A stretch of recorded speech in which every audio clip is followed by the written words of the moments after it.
We've all heard the old adage, warm your car up in cold weather or bad things can happen. But with advances in automobile technology, is that really necessary for today's vehicles? Stephen Dales has 10 years of experience as an ASE certified mechanic, and here's his recommendation. 30 seconds to 3 minutes, any vehicle should be up to enough to where you can start driving. He says the lower end of that spectrum is appropriate even in the warmest temperatures, and the higher end of the spectrum is sufficient in even the coldest of temperatures. You're in a southern environment, any temperature, you want to give your car at least 30 seconds to get the oil going real quick before you start off and drive. But there is a time limit to that. You don't want to let your car, vehicle, truck idle for too long.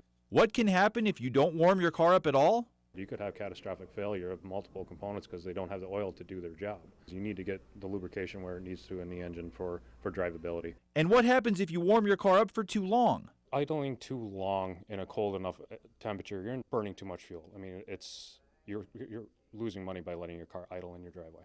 Dale says the operating temperature for the engine needs to be around 40 degrees before starting driving, which shouldn't take more than a few minutes even in cold temperatures.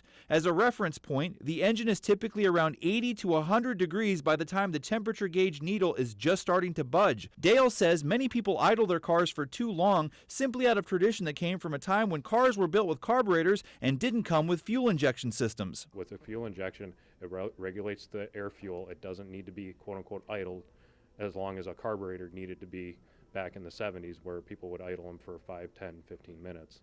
It's not the same anymore.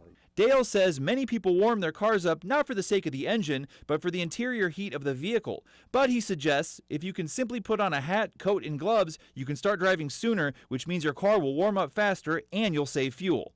Justin Razavi, Fox UP News, Marquette.